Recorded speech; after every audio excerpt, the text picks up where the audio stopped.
Hey guys, Ronan Rio here. God damn it, I just said it the wrong way around. Rio here, back with some more Beyond Blue. Excuse me, brain. Back with some Beyond Blue. That's gotta be the stupidest intro I've done so far, but we're back where we left off, from seeing jellyfish and octopus, squid, and all that cool looking stuff.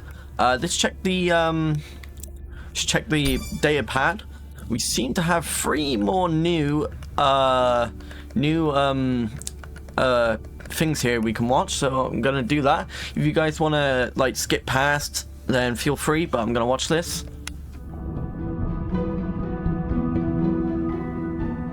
Jellyfish have mechanisms of self-repair.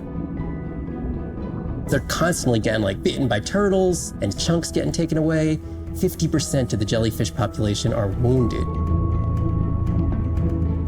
Oh, little jellyfish. So they've gone through 500 million years living, persisting in the ocean in simplicity. That's and they've such a come long up with some time. remarkable ways of living. That's so long, oh my god. There's something called the immortal jellyfish and how they age. That's Aging it. in reverse, which Yeah. we're just beginning to understand, where they get old and then degenerate back into a youth again. Yeah, that's so weird. Like, I explained that a few episodes ago about In the immortal understanding the jellyfish. gene pathways and how this happens, this could look at, humans. We don't have this capacity to age in reverse. It's like Benjamin Button, and it's here. And it just takes the kind of focus and dedication to look at that jellyfish and to grow that jellyfish and to figure out how to use the best available scientific tools to get at this question. It's just about kind of looking super deeply and letting the secrets unfold. Interesting.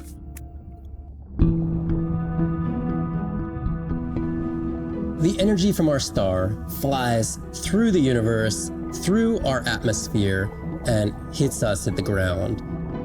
But now, when we go underwater, the ocean properties of water are like pure blue filter. So it's going to filter out all these other wavelengths except blue. As you go down further, it's primarily blue, blue, blue till 700 meters. And at that level, there's still faint photons of sunlight in the blue range. And we call this the twilight zone. And there, animals are still perceiving a tiny little bit of our sun's energy. Below this, it's gone. 24/7 darkness. It turns out that there's a ton of color vision down in the deep. So it's like they're making enough light down there to be able to be satisfying all the eyes of the deep sea creatures. So it's not this totally dark world down there. It's still light. It's just the animals are making the light rather than the sun. That's interesting. We've designed all this technology to kind of satisfy our visual hardware. As I started looking at other animals, they have totally different hardware. And I've been looking at everything through these silly little primate eyes. We have to overcome our humanness to jump behind the world of a shark or another creature and see the world from their perspective. We found a biofluorescent shark, and it only sees right at the blue-green interface. So it's really just tuned to a very similar spectrum to the environment it lives in. This fluorescence was creating greater contrast for the shark. It's like this endless well of information. We're at the very tip of the iceberg. Yeah. I can't wait to see what they discover in the future. Such a fascinating endeavor. These animals travel thousands of kilometers, navigating open oceans that have no physical landmarks. They have that innate ability to find their way. Turtle. They're only sharing our beach for a short point in time, but they need protection because man has brought an ancient species to near extinction. I got involved at a time when hostilities were very real. People came with guns and machetes to poach a turtle. We would protect these animals at all costs. Because on the high tides, when the tide comes up, this area here will be flooded, right? So when the sea turtle lays her egg, the nest requires a constant temperature. And if we recognize that this nest is in a real bad spot, we choose a spot further inland on the beach that's stable, and then we will evaluate if the eggs were able to hatch because of us moving them. And in both cases, we're always right. That's good. So as the villagers began to benefit from the tourism that turtle conservation was creating, they saw that the turtle was worth more to them alive than dead. The children really love sea turtles. We educate them, but we involve them. And by so doing, we get them to a level of interest where they want to become actively involved. That's great. When we first started this conservation work, we would encounter at the height of the nesting season 30, 40 turtles. Now we encounter over 500. Look at those little fellas. So cute. Some people argue, well, that's nature. Leave them. Why protect them? Remember, humans have to intervene. Because sometimes nature needs help. Nature keep existing. Yeah. That's a dumb question. That's like asking why do we help each other. That's a really dumb question. Oh, well, that was that. That was really cool. I like that. That was really interesting. Especially about the immortal jellyfish, which I mentioned a few episodes ago. Day 12. Spent the last 5 days on an endless series of depth tests of Andre's deep diving suit. Guess he doesn't want me to implode on the live stream. I do hope it's giant squid proof, though. The mapping drone located a brine pool near where Andrea's family has been hunting. That is, before it went AWOL. Ready to die. I mean, death. Die. Ready to die. Alright. Whoa. Okay. It's pitch You black. sure I can't talk you into another test dive at this depth before we stream? Enough test dives. It's not like I'm doing a spacewalk. Well, with this suit, you probably could. We're gonna talk about suit crush depth again? I think we Whoa. could probably roll. Check out this guy. Starting live stream. Ugh, scary. Welcome back, ocean Ugh. friends. Tonight, I am deep. Midnight zone, no light from the surface deep. Tonight, Literally we're pitch using black. Andre's lure drone to mimic the Atolla jellyfish to lure large predators like the giant squid.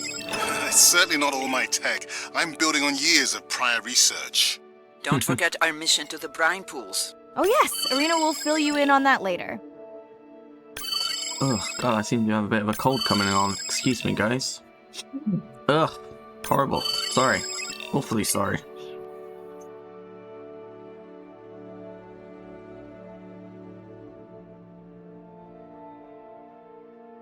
Okay, Andre, how do I find the lure drone? Look for blinking red lights in the water column.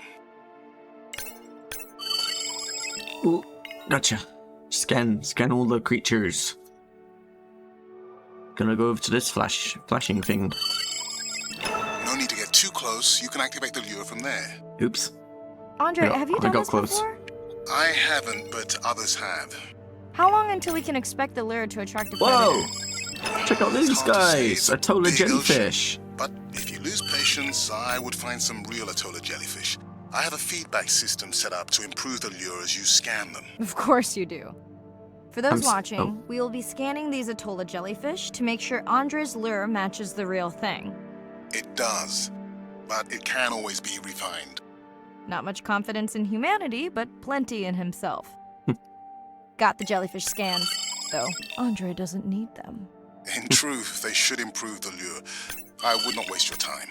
Getting a few impolite comments on the screen pointing out that giant squid don't feed on Atolla jellyfish. They're right. Actually, the Atolla puts on this light show when under attack, in order to lure creatures big enough to eat their attacker. That's Might smart. have some useful human applications. Very interesting I defense think we mechanism. need more Atolla scans to improve the lure. Okay. Whose idea was it to live stream this particular dive? I am glad I can't see the comments. I would agree. My grandmother had a saying for times like this. I'm not going to try my grandmother's accent on a live stream, but loosely translated, it means if you get bored waiting for a giant squid, you can always go to a brine pool. That's a What? pretty specific That's saying. very, yeah. I noticed that these atollas were already making their blue alarm before you swam close. Most likely a Whoa. sign that they have detected predators in the region that threaten them. That's a big squid. Holy moly. Ah, that Give me a chill. Whoa. It's a huge squid. Cool. I know how much you enjoyed Love that. a closer look at that. Mind if we check out the brine pool before we check on our whale cam? If you insist. You got what you wanted. This is my giant squid. Is that another one of your grandmother's sayings? No, but she often used this one. Hurry up and collect my specimens for me. What an expressive language. It's no giant squid, but I promise you, you won't have to wait to find it. Squid are awesome.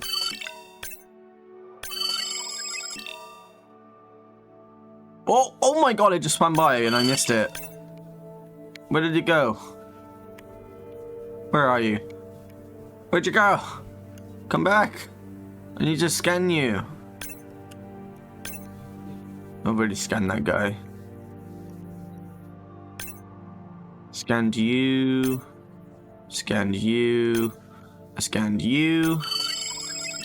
Couple more to go. We'll have scanned all the Rotora jellyfish.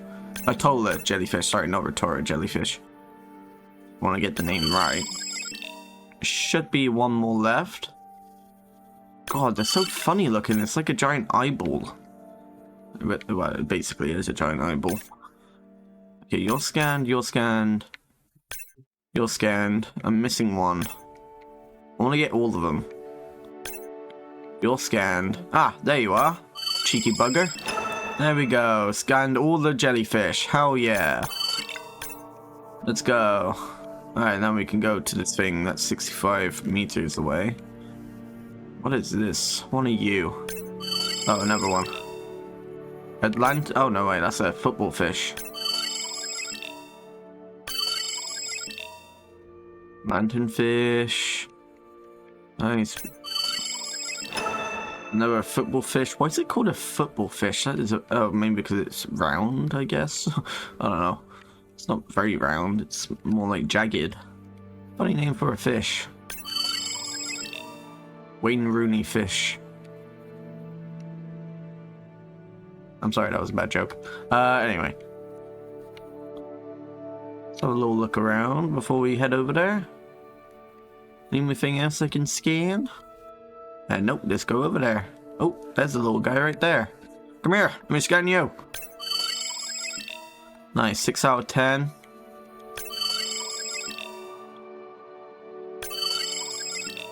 Nice, we're getting all the scans. At Whoa. long last, welcome to the brine pool.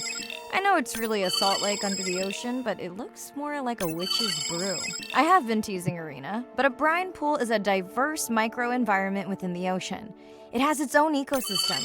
And each one That's is cool. unique. That's very So fascinating. that means the microbiology is unique and could hold groundbreaking solutions to human problems. Oh, Each right. time I take new samples into a lab here on this ship, it's this 7, magical discovery moment where I tingle all over. I fund my own research 8. so I can pursue what I know to be There's important. one And people more over ask me, there. how much money are you going to spend to collect some bacteria at the bottom of the ocean? 7. If Get this these guy. bacteria hold the cure 9. for a disease One more- that relieves even just a One more small football fish and amount we'll of have human scanned suffering, all of them. how do you put a price on that? That is some giant squid. I don't see it yet. I'm too busy scanning everything. I'm sorry guys, I hope that's not boring. I quite enjoy, you know, scanning as much as I can before I continue. So, but if you guys want to skip ahead, you can feel free. Scan hagfish, collect a microbial mat. There's one more football fish I'm missing.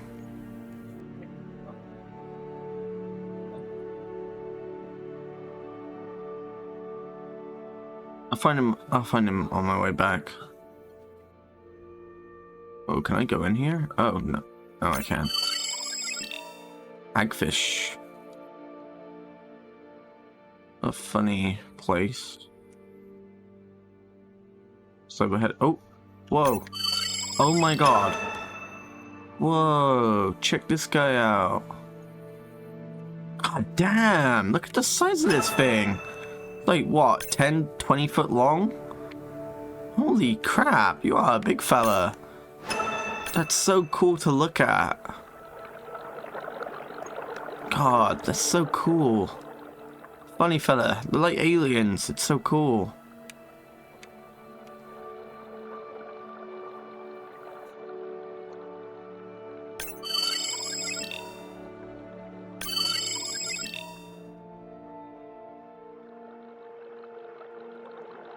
Missing... What am I missing? Oh god, it's bright as hell, I can't see. Oop, someone has to scan here. 6 out of 20. Whoa, you're funny looking. Whoa, what? They're like a little belt. Look at him. It's like a worm. It looks like a belt. That's so cool. Funky fella. Why is my objective not showing up? Am I being stupid? Like, where... Oh, there it is. That's a bit weird. Apologies. Let's go ahead. Oh, wait, I think that might be the last football fish. No, I've already scanned that guy. Damn. We'll grab this.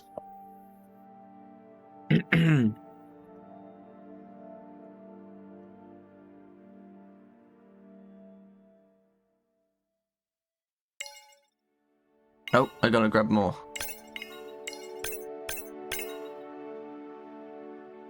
Grab some more. 1 out of 4, I see. So I gotta grab 4 samples.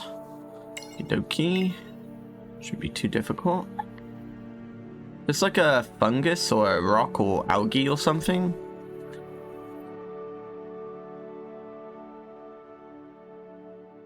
It's 3. Then we get number 4. We get number 4. No. Over there.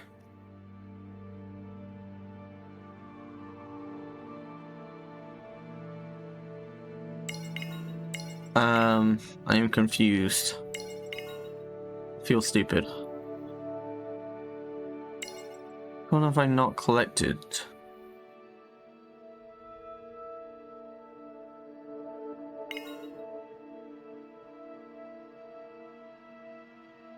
No? Huh? Am I being stupid? Well, okay, after swimming around for like a couple of minutes, I found it, so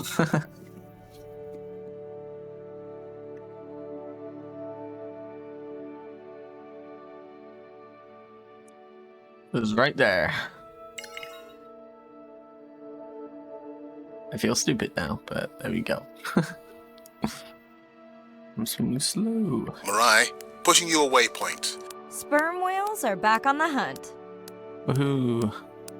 Look for the drones. They will seek out the sound of the sperm whales and then idle nearby. We hope that today, Andrea's tech will make it possible to document how a sperm whale hunts the giant squid. That'd be cool.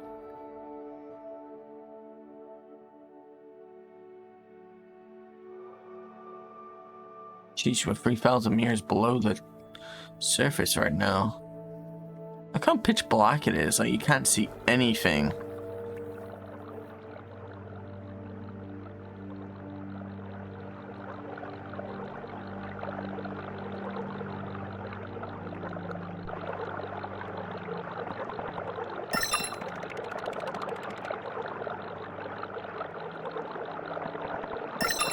Let's go tag some sperm whales so we can eavesdrop on their hunting. One of our viewers wants to know if there is a problem with the link, since the waypoints keep appearing and disappearing. No problem.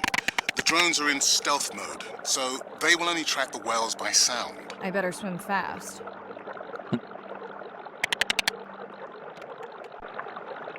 We'll keep good watch over you.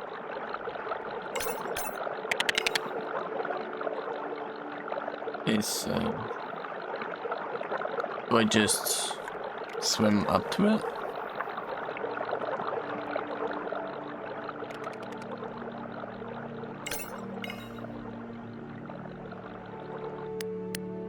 Oh.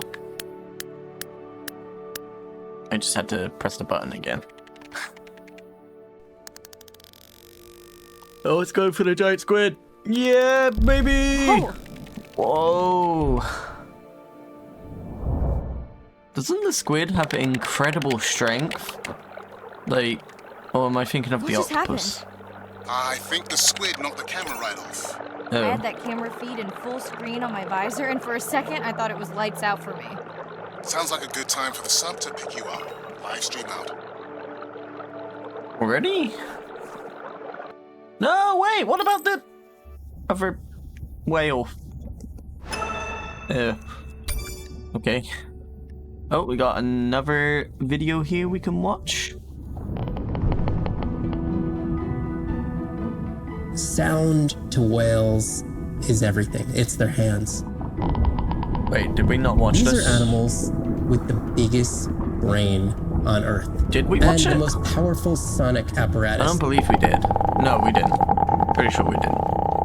If we did, just skip past. They spend a lot of their time deep down. They're diving for an hour at a time in darkness. Just like a submarine is echolocating, they ping a signal out and then they wait for that signal to bounce off something and come back as the signal. And from that information, they could get an idea of what's there.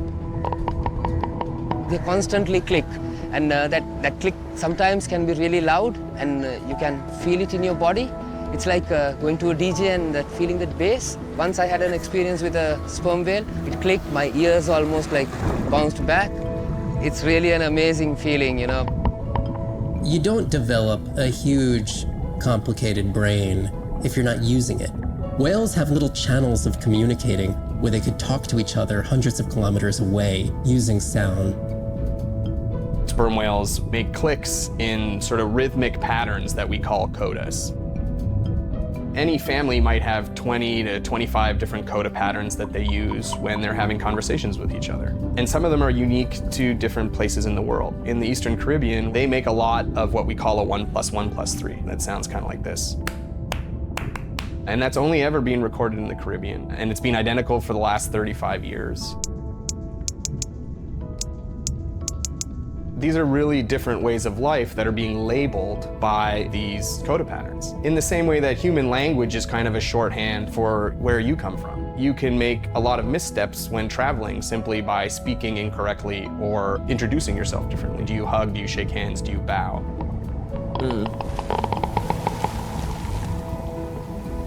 And a growing concern has to do with the noise that we're putting into the ocean. Everything we do impacts everything they're doing. The sound is causing high levels of stress in animals like this. No one wants to live at a rock concert. You can imagine trying to have your home inside an arena while some metal band is playing. Yeah. And that's increasingly what the ocean feels like.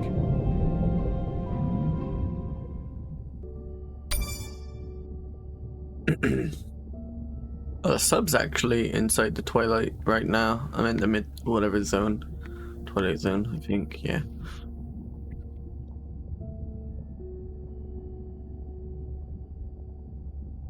It's Irina. Since there's no dive today, I'm going to lose myself in the wet lab to work on those samples you sent up from the brine pool.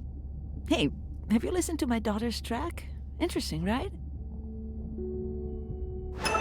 No, because I couldn't listen to it. Mirai, remember the tag we found on the turtles? I put it out on the network and I got the strangest message back. I'm going to take a tender to a small island nearby and check it out. I'll explain everything later. Okay. Still no mapping drone, by the way. Good luck. Hey, it's me. Nana Hello. didn't qualify for the study. Doctor says we missed the window. Whatever that means. Hard to tell what she remembers now. It's tough. Not sure my head's 100% there with school. Honestly, seems like a waste of money. Anyway, see you.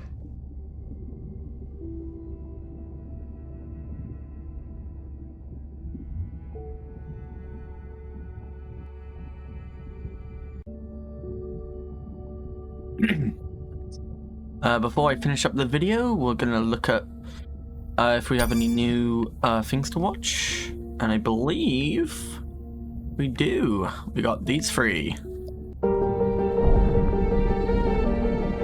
Brine pools are amazing habitat. It's a lake on the bottom of the ocean. And it's this surreal seascape.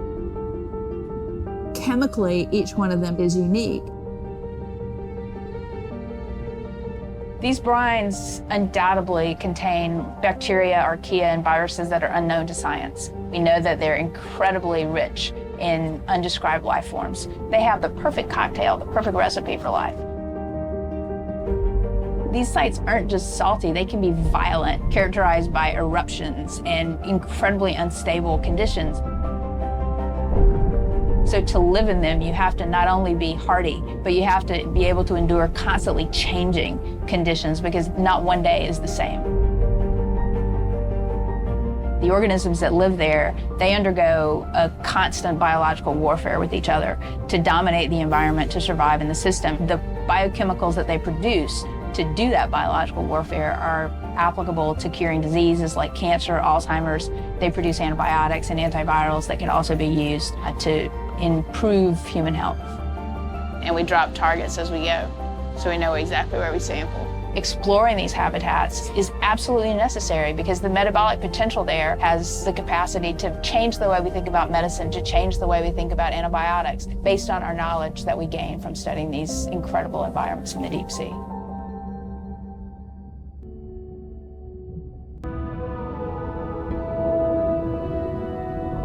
Imagine if I was sent in to go study the Mona Lisa and I come in with a pair of snippers and I'm like, I'm gonna need to cut this baby up a little bit to see what kind of chemical composition is going on there. Like, you wouldn't do that, right?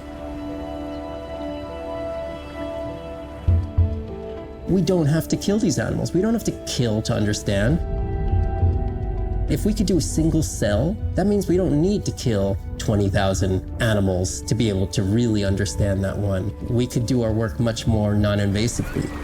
So we are working this year on a new project to deploy tags on orcas.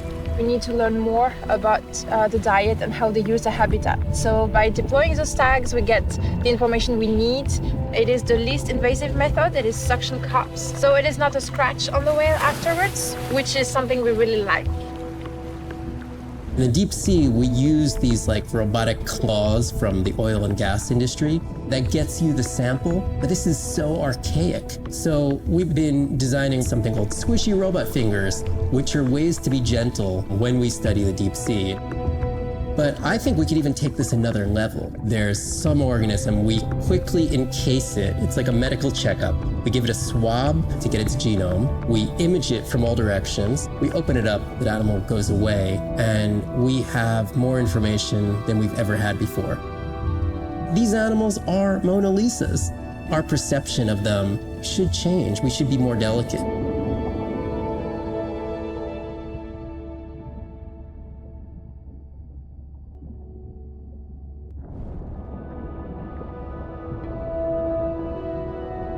Hydrothermal vents are located on the seabed, often in deep water, but sometimes in shallower water. And they form in areas where new oceanic crust is being formed.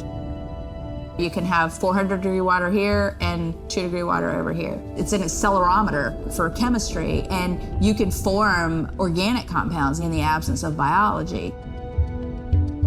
Everybody's interested in vents because of the metals, including humans. But the metals are sort of the nuclei for life. When you think about what's required for life, you've got to have an energy source, you've got to have a system that's able to utilize that energy source. And the organisms sort of co-evolve with the rock. And in my mind, that's probably how life originated. There are reservoirs of precious metals in the deep sea, and we do have societal needs for precious metals. It's very short-sighted and dangerous to exploit resources in ecosystems that we don't truly understand how those ecosystems function. Deep sea mining is when people go out and extract minerals from the seafloor.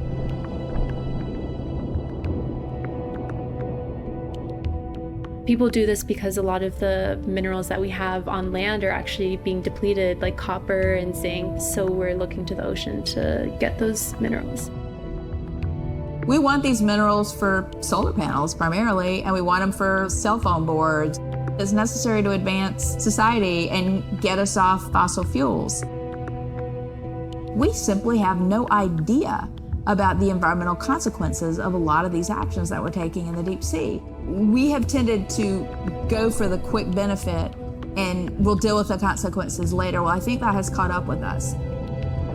We don't know enough right now to effectively, selectively mine the deep sea without catastrophic consequences. The science has always lagged behind the industrialization. I would like for once to see the science ahead of the industrialization and have the science define the limits of the industrialization. All right, well, that was really interesting. Really interesting. All right, we're gonna leave it off here today, guys.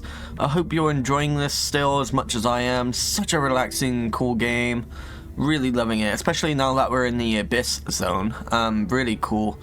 All right, thank you everybody for watching, and I'll see you in the next one. Bye.